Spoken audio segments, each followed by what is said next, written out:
বাচ্চাদের অনেক দাবি আছে, আমি জানি। এই দাবি এই সরকার পূরণ করতে পারবে না,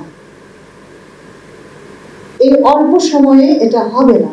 কিন্তু যেটা হতে পারে যে আমরা হয়তো বিবেককে নাড়া দিতে পারি, আমরা চুরিটা হয়তো কিছুটা বন্ধ করতে পারি, বিদেশে পাচার করার টাকাটা আমরা হয়তো কিছু নিয়ে আসতে পারি ফেরত। তারপর কি আমরা পাল্টে যাব? এই পরিবর্তনগুলো ধরে রাখবে কে?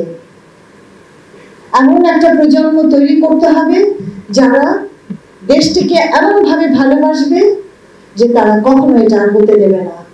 24 ঘটেছে, আমার মনে হয় আমরা যারা অভিভাবক, আমরা যেন আমাদের চোখ যেন খুলে যায়। একবার যদি 24 ঘটে, আবার কি ঘটতে পারে না?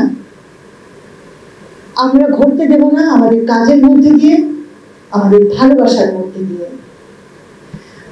যে ছেলে মেয়ে দুটো কথা বলে গেল, তারা তাদের জায়গা থেকে, তাদের অভিজ্ঞতা থেকে কথা বলে গেল।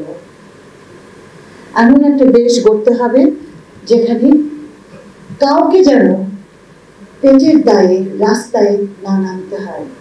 এটা কোনো দেশের জন্য মর্যাদা সম্পূর্ণ নয়। আমার সোশ্যাল ওয়েলফেয়ারের দায়িত্ব হচ্ছে, আমরা বাংলায় বলি সমাজ কল্যাণ। কল্যাণ দুর্বলের জন্য, প্রান্তিকের জন্য, দুস্থের জন্য, কিন্তু এটা চ্যারিটি নয়। আমরা চ্যারিটির জায়গা থেকে অনেক দূর হেঁটে এসেছি। এটা মানুষের মতো মানুষ হিসেবে বাঁচার অধিকার। আমার ধর্ম দানের কথা বলে।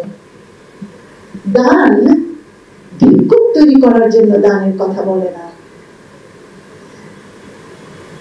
দুর্বলের পাশে দাঁড়ানো হচ্ছে the highest symbol of love.